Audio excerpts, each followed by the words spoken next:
Kasside bugi.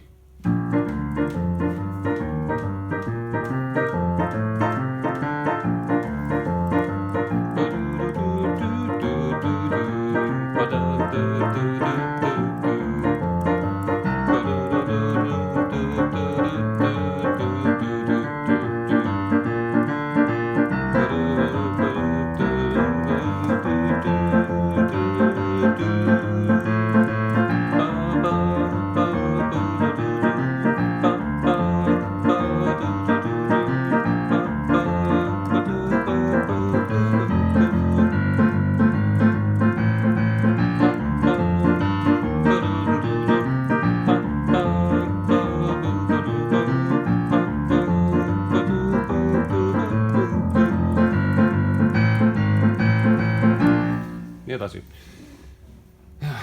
Vasakus käes on bassikäik, mis on selline A-osas.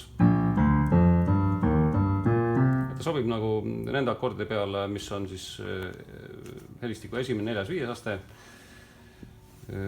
Ehk siis Bessi, S-i ja F7 peale.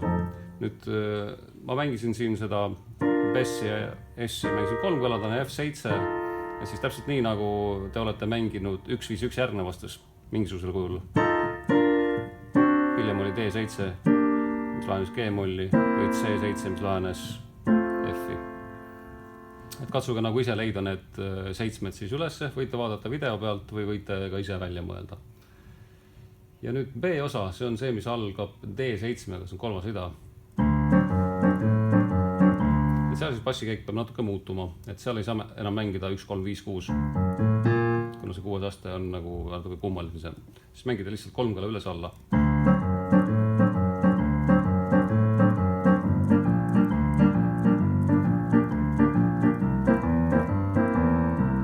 Ja siis C7 võib samamoodi mängida. Ja lõpus on siis selline käik.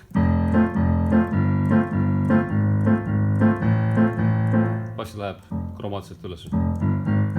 Ja paremas käes on ainult F-tuur siis.